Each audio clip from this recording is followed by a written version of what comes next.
It is so important that we make decisions and that we change also patterns. So in order to eliminate things we don't like our default mode, that means the stream of consciousness, you could say, or the thoughts that are going on, even when you are not really aware of that you're thinking. You're simply maybe doing the dishes and there's something going on in your mind. And if you've had stress, if you've had a bad relationship, if you have had difficult life situations, these thoughts are negative. And the point is that you repeat it unconsciously all the time. And the more this goes on, the worse it gets. If you want to change, you need to find a way to break out of that.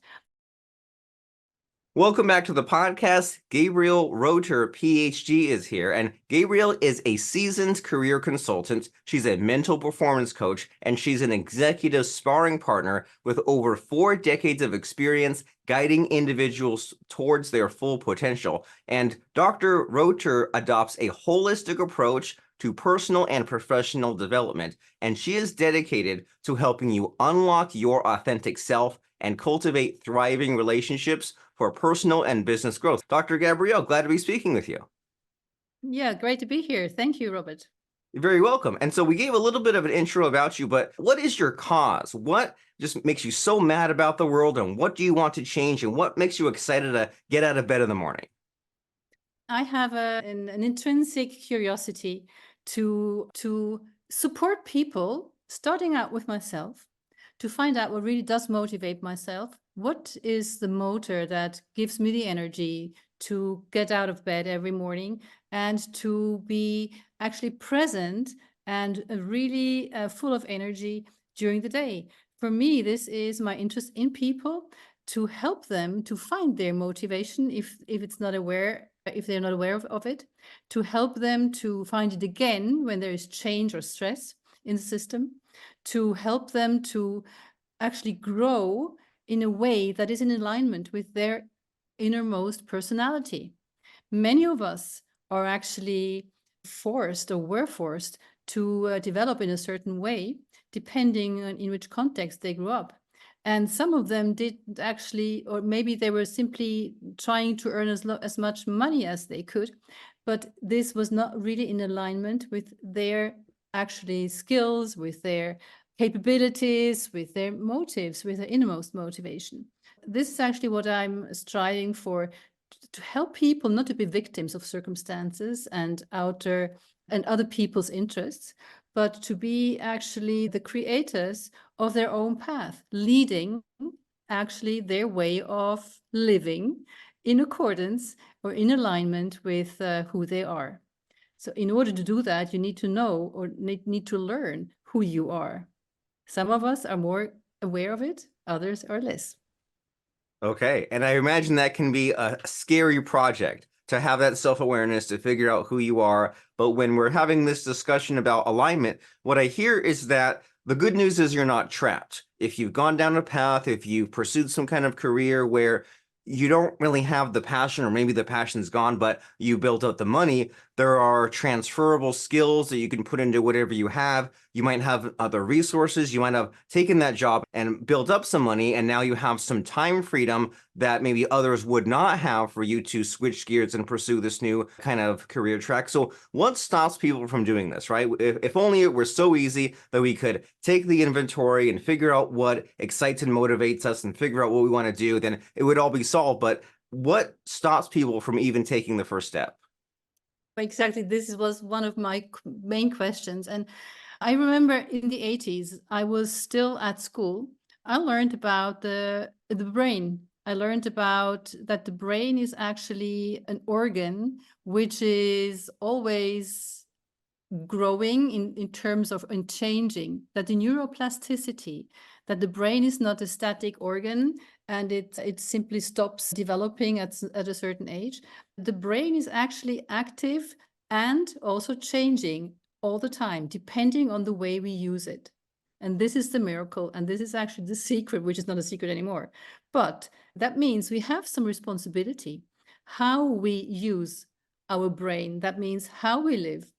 So we do have we can influence the way we develop. Now, Change is very difficult because it takes a lot of energy to change. And this is why we are actually happy if we have routines and habits, because then we are on autopilot. Things happen, they simply work out. So if our habits and routines are good for us, the way we live, then life is easy and usually also successful, except when things happen which we are not used to. So for me, I just want to encourage people to see that that their nature is change. As human beings, we are changing, whether we realize it or not, whether we are aware of it or not. If we are aware, we can influence this. And if we don't, we let the circumstances do their job. So my message is become aware, observe, reflect, and make a decision what to do. And then there are, of course, situations when it's easier to change. And another thing which is difficult, because we are building routines and habits in order to be efficient every day, we actually program ourselves. And this program is nice to have, but it's also the limit. So if we stick to all this behavior, then we will repeat what we have done before. If you want to change, we need some influence from outside. So either we are able to think beyond, or it's good to have someone else who gives us an outward perspective.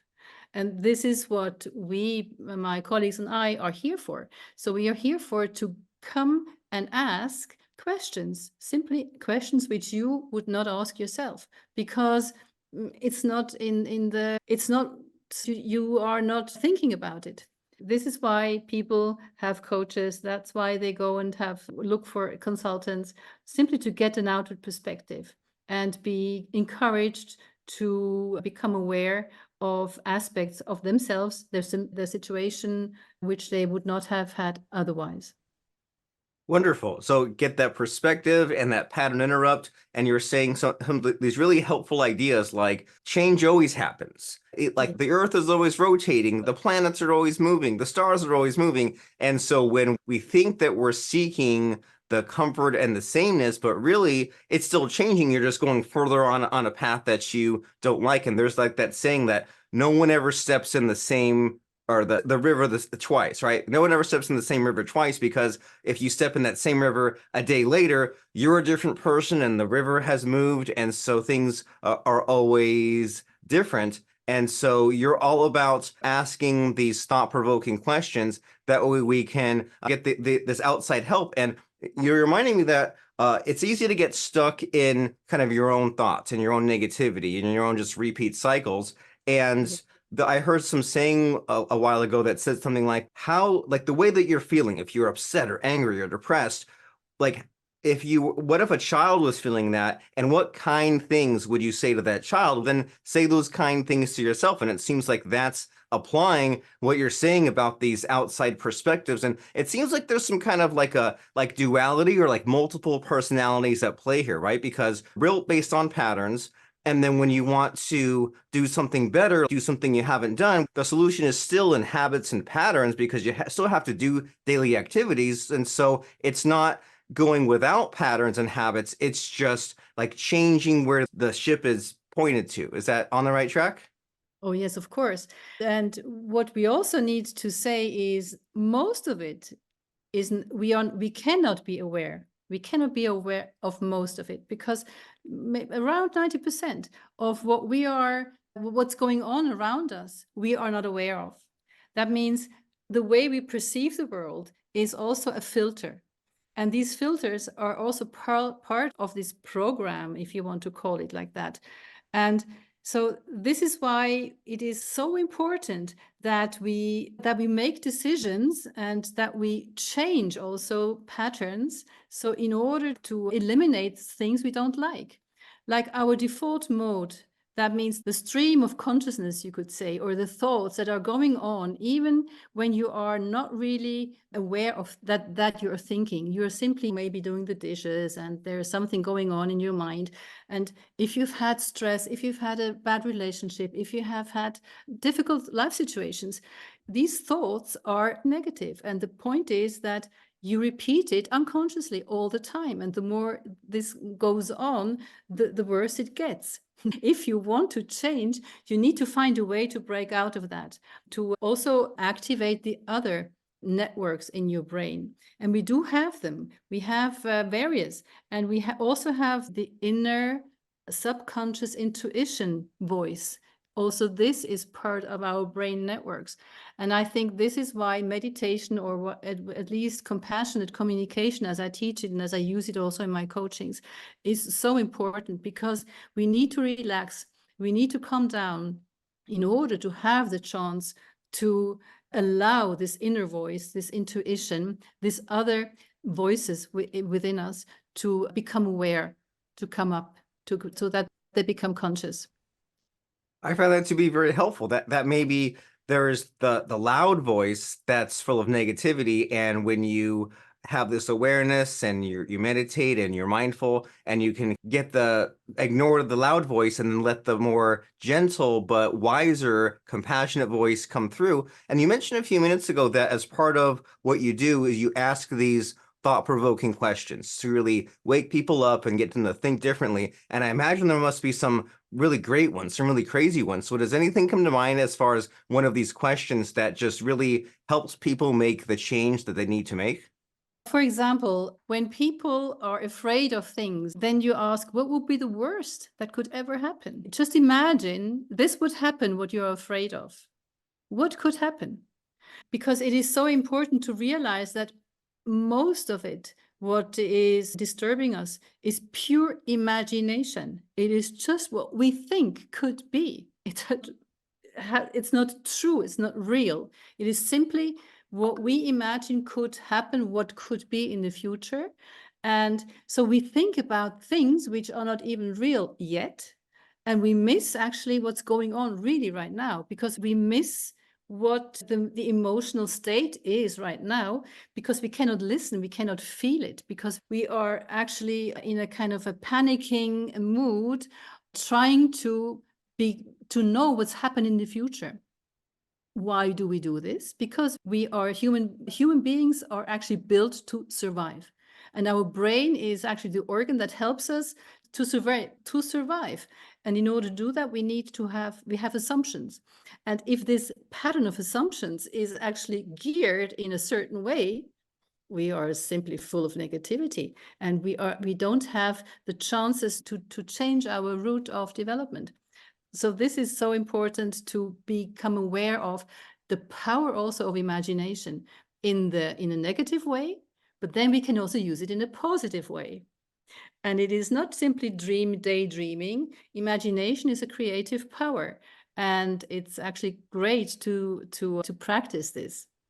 And then to see that that we are able to change, that we are not stuck, that we are not a finished product at some point in time in our lives, but that we always have the option and the possibility to change our mind, to change our habits, to change our routines, and by that, to change our feelings.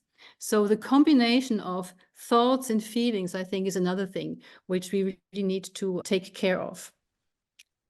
And I appreciate you bringing a lot of this to light, just this idea that it seems to all come back to awareness. If you don't have awareness, then you will drift into this negativity, and then it won't just go away on its own. You'll keep revisiting over and over, and you'll survive. But to me, surviving sounds like you're stuck in misery. Like it's just barely, it's not bad, but it's not good. And then you're not really motivated enough to get out of that, because it's just okay. And there is a better way. And when you're saying some of these things, like you're not living in the now, you're not living in the moment, you're thinking about the what ifs, you're thinking about all the pessimism, and then you might relive this fake situation that never even will happen anyway 30, 40, 50 times, and just stressing yourself out for no reason. You mentioned something in there a little bit about maybe how there are exercises or activities that are possible. And so it helps to know what's going on. But then as far as solving the problem, is there anything that in all of your research and in going advanced and then simplifying and things like that, is there anything that can really help us today that just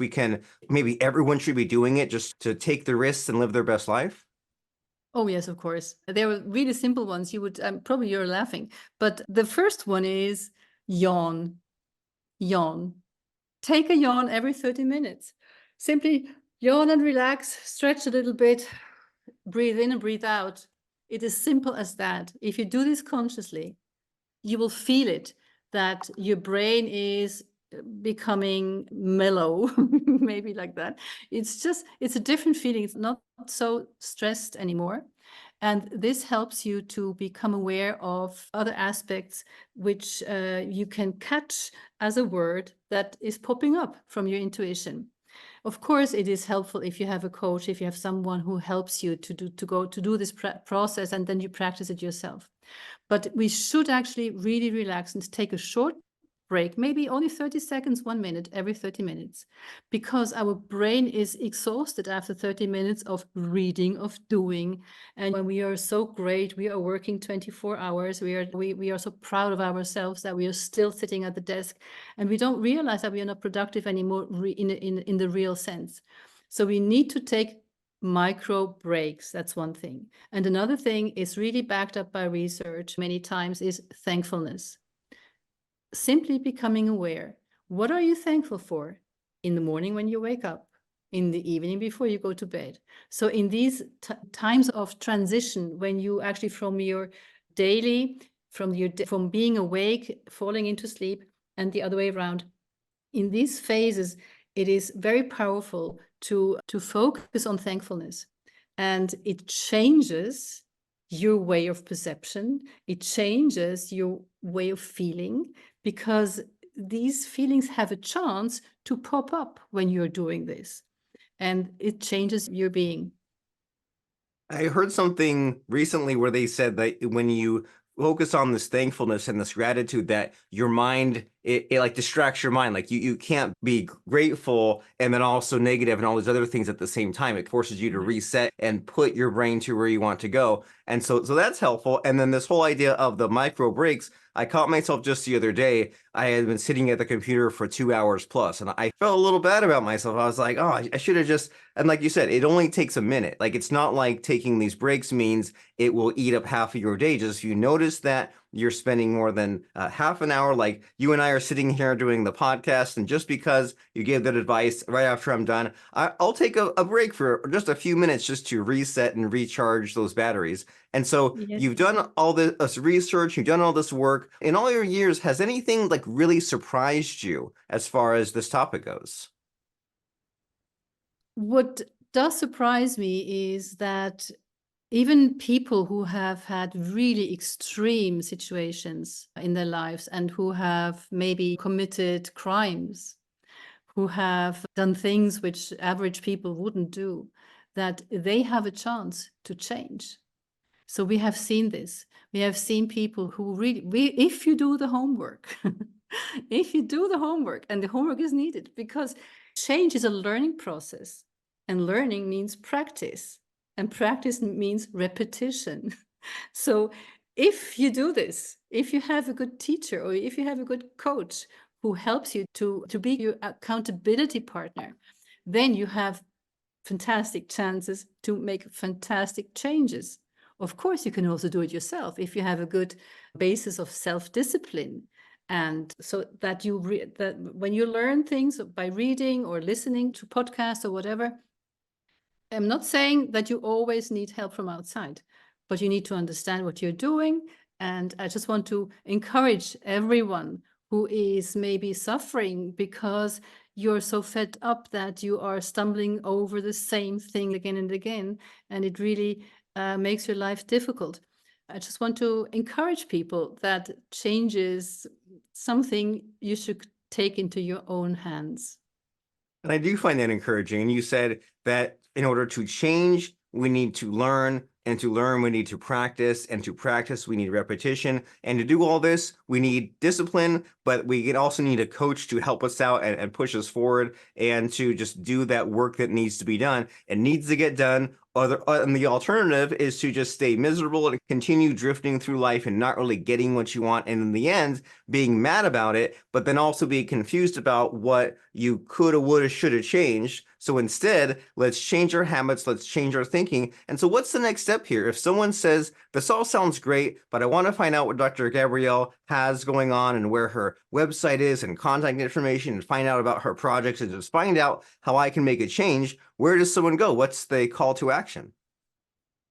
I would like to invite you to come to my website, and I will also connect a platform with material. I will offer free material just to read and to see also in various aspects, because I want to help you as a person, as a private person. I also want to help you as a professional person. I want to help you as a person who is in relationship with others, be it your personal relationships or your professional relationships, because I think we need to understand just how things work. And then we have the freedom to change what we want to change. And so I want to make it as easy as possible so that there is some material where you can work with yourself. And then also some offers where I invite you for webinars and group chats. And also, of course, for one-on-one coaching, consulting. So I will offer quite a bit. So right now, my website is under construction. And it takes me a little bit more time to set up my new program. And then I hope to see you there. And under construction is okay. We're all under construction in a way. And very soon the website will be up and running. And when it is, the place to go will be drgabrieleroedter.com, drgabrieleroedter.com. And as we're wrapping up and winding down our conversation here, Dr. Gabriele, it's always fun to ask about a quote or lesson that either connects to our topic or just in a way just energizes us and makes us like just on a path and pursuing a goal. So does anything come to mind as far as a helpful quote or lesson to share with our audience? I would say change for growth, grow for change. And then life is actually a playful experience because you are in charge of where you're going and you are leading your life. You're not a victim. You are a leader, leading yourself, and be a good example for the people who are around you. And we actually are always in the situation where we have to deal with ourselves. And at the same time, we are connected beings. We also are leading others, consciously or unconsciously.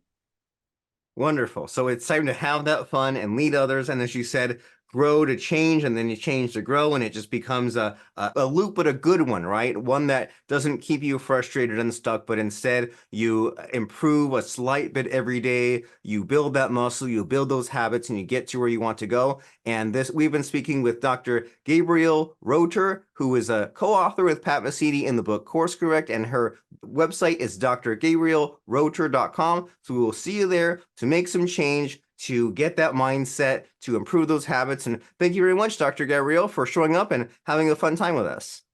Thank you so much for having me, Robert. Thank you so much.